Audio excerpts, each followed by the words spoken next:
Hey guys, welcome back to Verdict File. Today we've got a Karen who decided that multiple court orders were more like optional suggestions and repeatedly refused to let the father of her children have his court-ordered parenting time. Then, as if that wasn't enough, she thought arguing with the judge was somehow going to improve her situation. Spoiler alert, it didn't, and she ended up getting arrested right there in the courtroom. So let's get into it.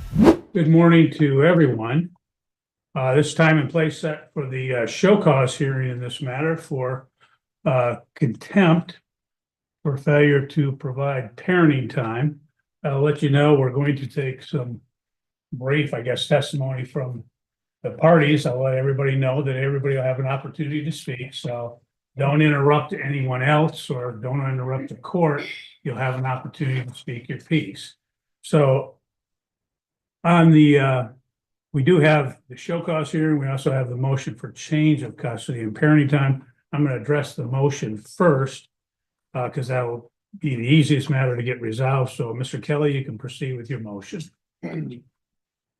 Your Honor, essentially, that motion is based primarily on the issues we've had ongoing in relation to compliance with the court order and my client getting parenting time.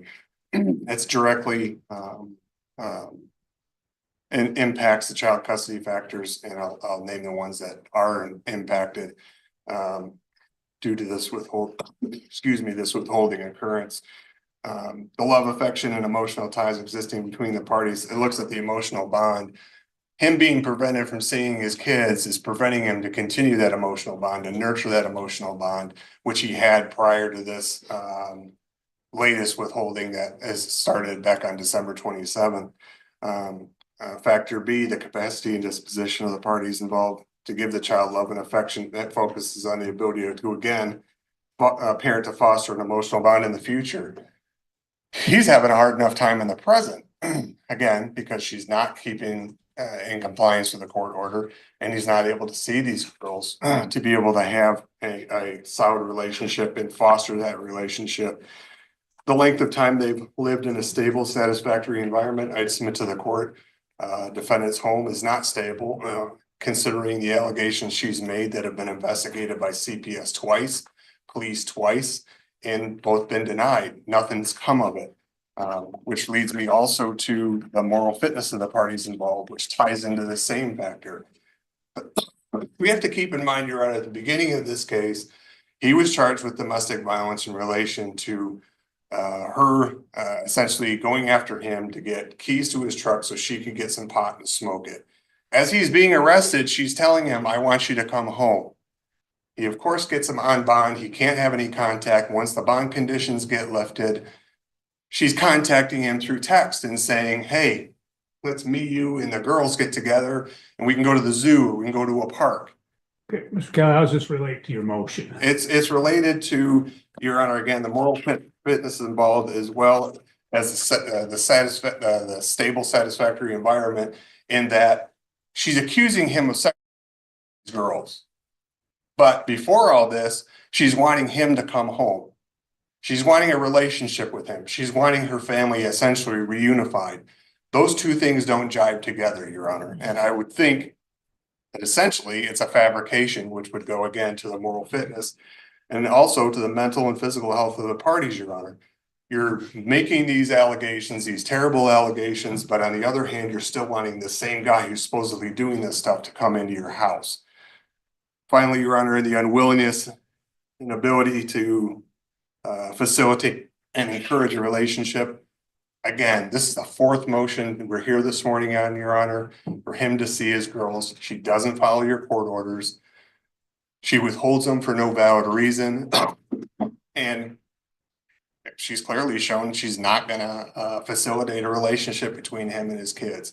I think that's more than enough that gets us over the threshold of a change in circumstance or proper cause, because these things are having a significant impact on these girls' lives in terms of having a relationship with their mother. So we would request, as part of our relief, that you set this matter for an evidentiary hearing. We're also requesting during the interim that my client get temporary parenting time starting today, and that he continue to have them until the evidentiary hearing, that mom's parenting time be supervised at her expense, because she's clearly shown an unwillingness to follow your rulings or to comply with your court orders. I think if you don't do that, she's gonna take these kids and run, and we're gonna be in a bigger mess than we are today. Okay, thank you. Ms. Couch, if you wish to speak to the motion. I had some statements, but it's just what I had submitted to the court. Okay, go ahead, tell me, and then Okay, would you like me to stand? whatever you wish. If it's more comfortable sitting, go ahead, but speak up a little. So we can- Okay, I said that his first statement was true, but the second statement that he said was false. I said I previously tried to change parenting time because of the videos the plaintiff had been watching. It was reported to Penfield's police department because plaintiff was previously residing in Penfield. I spoke to their sheriff where we looked at the videos together, and he told me that he would be conducting a search and not to address the matter to the plaintiff because he would need time to get 2 search warrants, and the investigation was never done. I wonder why that is, Karen. Maybe because every person who hears your version of events eventually figures out that the story you're selling doesn't quite match reality. The fourth statement is false. CPS is not taking the proper steps to ensure the minor children's safety, and I did mention police involvement in the last hearing as well. The fifth statement is also false. Errors were made by the plaintiff's attorney. The sixth statement is also false. There is supposed to be a pending CPS case, and I was never told otherwise. CPS and I have spoken on numerous occasions and decided that the best course of action was therapy, which the minor children are attending at Summit Point. I do have proof of all of that as well. That's also false. I was never told that they were declining to investigate the police. Number 8, it's false. In early 2024, my mom threatened to call CPS on me because of the children's odd behavior, requesting that I get them checked by the doctor. I had the doctor examine them at their 2-year checkup, and almost 2 months later, the plaintiff was arrested for domestic violence. I originally withheld the kids because of the plaintiff's sexual preference for diapers and enemas, knowing that the plaintiff was not mentally stable enough for unsupervised visitation. The 9th statement is true. The 11th statement is false. The 12th, I'm unsure of the plaintiff's employment, but the plaintiff has stopped paying child support, and I still stay at home with my children. Number 13, I have lived at the residence that the FOC has on file since December 10th, 2024. The 14th statement, I'm unsure of the plaintiff's relationship status. I have friends and family in Michigan, and I lived in Indiana until I was 18, and most of my family resides there. Number 15, I would like the court to consider changing the current custody orders and issue no further contact between the minor children and the plaintiff.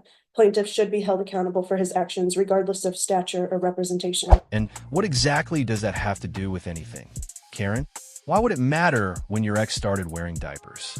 Unless you're talking about his infancy, I fail to see how that's relevant to the issue in front of the court. That's all. Okay, thank you. I don't need anything else, Mr. Kelly. What the court will do in this matter is the court has read the pleadings. Obviously, you're well aware of the file in this case. The court does believe that the plaintiff has met the VARCA threshold of proper cause, change of circumstances sufficient for an evidentiary hearing. So the court will schedule an evidentiary hearing in this matter. Mr. Kelly, you can proceed with your show cause hearing. Do you wish to take testimony from your client? Right. Okay, Mr. Connolly, if you step forward, we'll have you sworn in, and then we'll take some testimony. And I say brief testimony, I don't need to get into. Sure, we'll keep it straight and to the point here. Have you been getting your parenting time? No, Why not?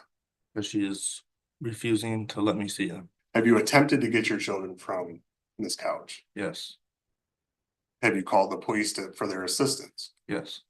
What happened when the police got involved?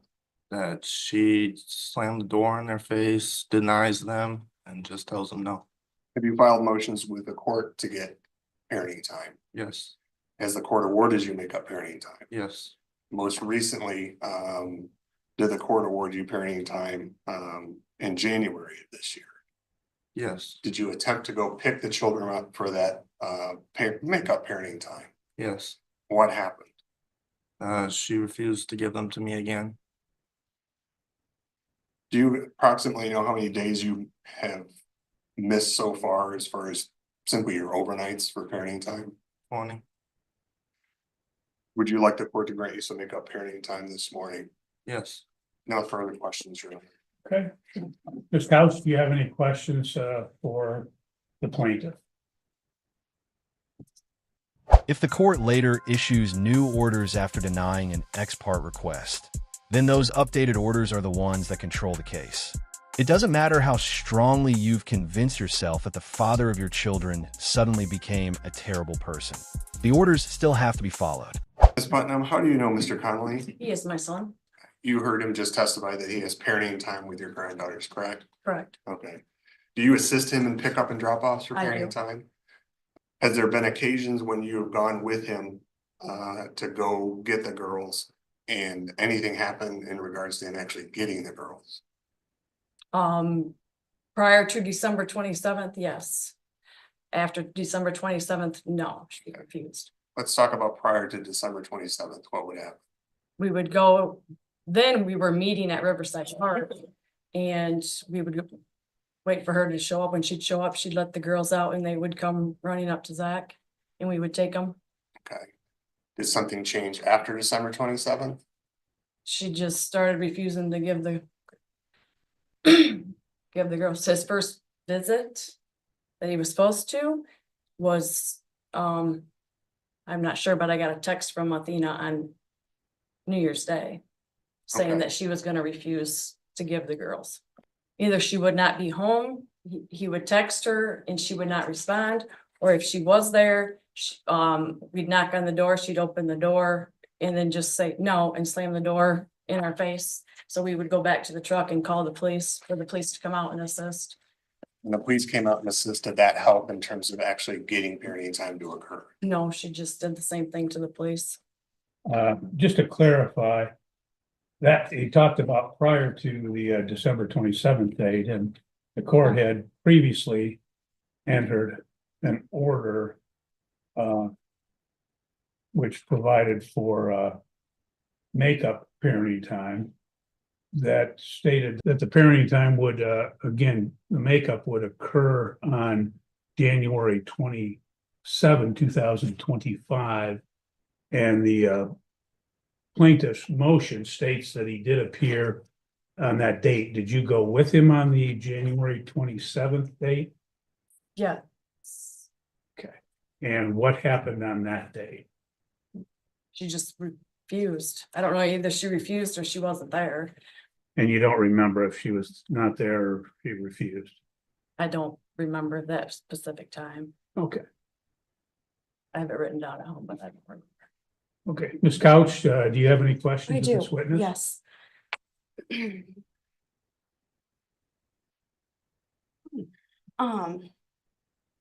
At what age did Zach Conley start wearing diapers?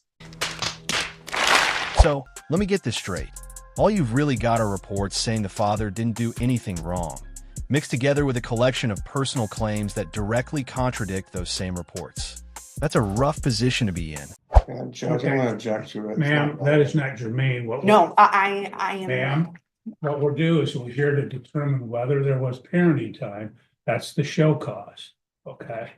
So that's what the purpose of this hearing is. So you can ask questions about the parenting time, compliance with the orders, etc. Okay? Okay. Go ahead. And you were at my residence on the 27th to pick up the children? Oh, actually, on the January 27th? Yes. Or Yes. December 27th. Or sorry, no, January 27th. I don't have anything written down. Yes. Okay. Even though the order was for the 29th. Wasn't that the part Whatever, that the judge put whatever in day, place? whatever judgment day. So I you don't know were, specific dates, whatever. and I slammed the door in your face how many times? Twice that I went by myself once because that was at an appointment that And you slammed the door in my face. I have it on video, yes. you came alone, correct? I did that day, Okay. yes. That was all I have. I'm sorry. Okay, Mr. Kelly, any redirect? No, Your Honor, no further questions, no further witnesses. Okay, you may step down then. Thank you. Ms. Couch, do you wish to present any testimony or witnesses? No? Okay. Check that order because there was some, Ms. Couch, you raised some issues concerning the, I think it was the order of January 27th. I want to make sure if that was the time as well for the makeup parenting time. I believe it was, but It was January 27th through February 9th. okay, that's what I thought. And I could have swore the pickup date was the 29th. I apologize. well, I want to make sure that it's correct so that there's no issue. But I was not home at the time of pickups.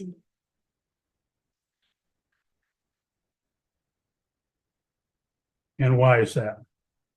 Because he our children, and I don't believe that he needs any more parenting time. Okay. You understand that there's an order for parenting time. And if it was your children, you would be sending them with him. I'm just asking you a question. You understand that it was parenting, that it was ordered. Didn't you deny that? Didn't you go on base and deny it after the fact? Not the other particular orders. I did deny an ex parte order at one point, but there were subsequent orders to that. Oh, so she doesn't think court orders apply to her. Let me take a wild guess here. She's probably not going to be very happy about the consequences that come with ignoring them either. You guys did receive the pictures that I submitted to the court as well, correct? Anything that was filed has been in the file. I would love you to take that into consideration. I would know for the court, I received no response to either of these pleadings for today's hearing. Okay.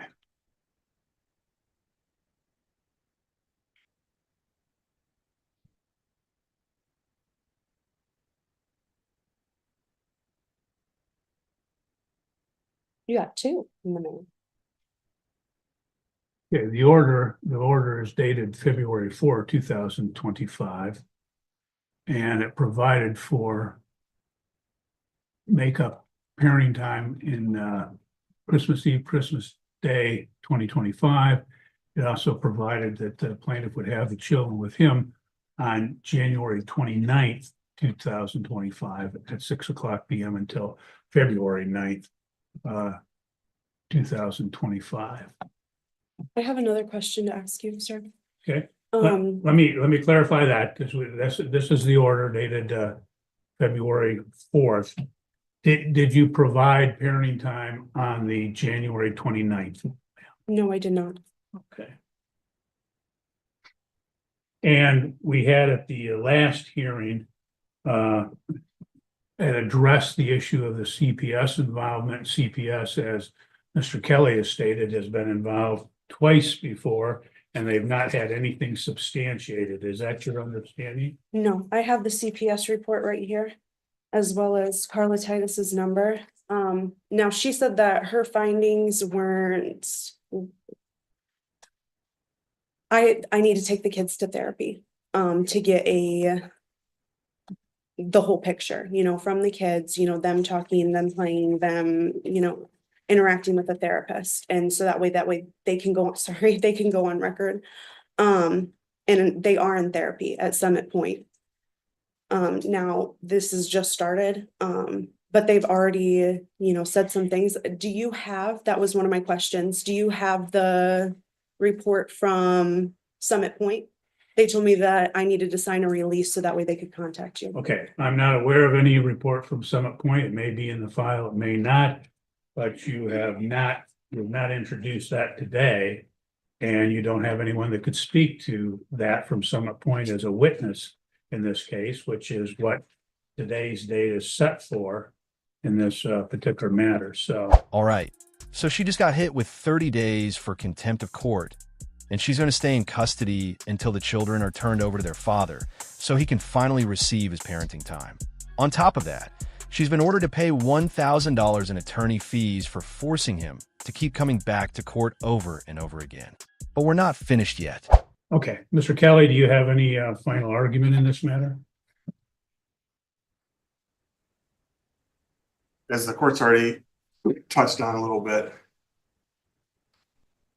this is, again, this is our fourth motion to try to get him parenting time. We simply want him to have his parenting time. With the threshold being met, Your Honor, and considering the behaviors, and I think it's gonna be ongoing from this couch. We request that the children be turned over to him today, that he have custody and parenting time with the children until the evidentiary hearing occurs. We request mom's parenting time be supervised. We'd also request the assistance of law enforcement to pick the children up. I believe they're probably with her mother, who's likely going to take the same stance as Ms. Couch and refuse to turn them over. Maybe give them the authority with a court order if she fails to do so, that she can be arrested. And in the meantime, Your Honor, we'd request a finding of contempt. Sanctions are doing nothing. You've sanctioned her $1,000, which she's a voice she's never going to pay. Doesn't have any impact on her. At this point in time, we request jail time, 30 days of jail time. Maybe that'll get her attention that she needs to follow your orders. Thank you. Thank you. Ms. Couch, your closing argument. I am acting I just want my kids to be safe. That's all.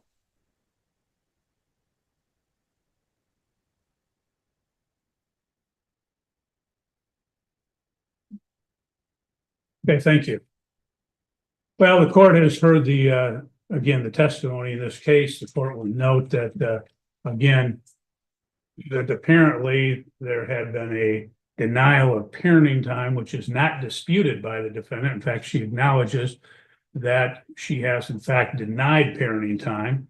And court notes that as a result, she has withheld the children, that she's failed to comply with the order of. But there's reason, sir. Excuse me? There's reason, Okay. valid reason. Okay, ma'am, you're done. You don't have time to speak at this point. Okay, you've had a chance to testify, you had a chance to do a final argument, so you're done. The court, she failed to comply with the order of June 13, 2024 for parenting time. She failed to comply with the order of December 2nd, 2024 for parenting time. There was an order of November 1, 2024 for makeup parenting time and attorney fees of $500. Again, there was an order for makeup parenting time dated February 4, 2025 for makeup parenting time and attorney fees from the hearing held on January 27, 2025, that all four of those orders she's failed to comply with. The court has reviewed the file. There's been multiple show cause hearings. She has previously been held in contempt of court. She has previously been ordered to make up parenting time as well as pay attorney fees, as I stated, and she's failed to comply with any and all of these prior orders of the court. Her recourse is to file motions, have hearings in the event that there is some issue. The court will note I am recalling from the last hearing where she had made allegations concerning the plaintiff, and in fact, she acknowledged at that time that there had been 2 CPS involvements and the CPS had not done anything as a result. She acknowledged that she had been in contact with the police, that they had not done anything as a result either. The court will find that she is in fact in contempt of court. The court will, as the plaintiff stated, he's entitled to 20 days of makeup parenting time, and that shall occur at such time as he acquires the care of the children. The court will note that, again, the prior rulings of this court, that she had done makeup parenting time on 2 occasions, as well as paying the attorney fees, that in fact she has ignored and refused to comply with those particular orders. So, ma'am, unfortunately, you leave me no choice, but the court will sentence you to 30 days in jail with the Calhoun County Sheriff. The court will further remand you to the care of the Calhoun County Sheriff, where you will remain until such time as the children are turned over to the plaintiff and until such time as you've paid the previously ordered attorney fees of $1,000. So, ma'am, you can go with the sheriff, and Are you serious? this matter is concluded. You're free to go. Who's Have a good sucking day. whose dick around here? Oh, No, ma'am, seriously. Another 30 days for contempt of court. You're in jail for 60 days now. No, what's going If you on? keep going, I can go as long as you want, ma'am. Well, would you look at that? It seems she just managed to earn herself another 30 days for contempt. And judging by the reactions in the courtroom, it looks like at least one member of the father's family is happy to see the person actually responsible finally being held accountable. If you enjoyed the video, hit the like button. If you didn't, hit the dislike button. Either way, leave a comment below and subscribe with notifications turned on so you don't miss any future content. This is Verdict File, and I'll see you again next time.